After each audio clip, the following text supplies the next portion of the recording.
Member for McMahon. Thanks very much, Mr Speaker. My question is to the Treasurer. Treasurer, if the GST is jacked up to 15%, how would compensation be delivered to self-funded retirees? The Treasurer.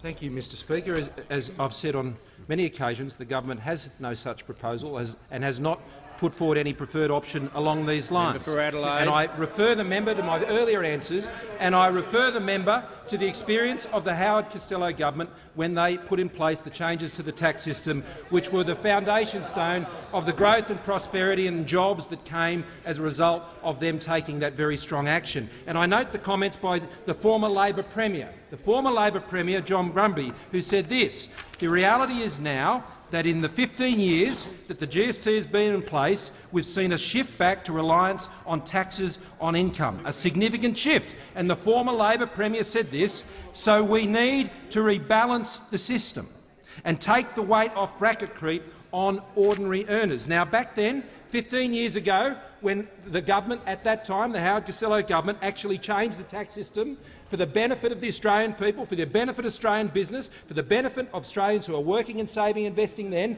and they are still doing that now. But back then, around 80% of taxpayers faced a tax rate of 30% or less.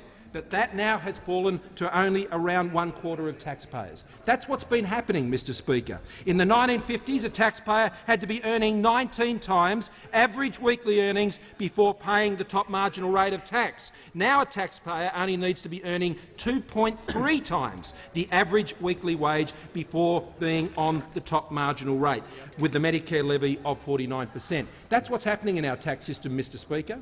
That's what's happening. People are out there working and they're saving and investing every day, and they expect the tax system to back them, and they expect the government to back them, and that's what we're doing.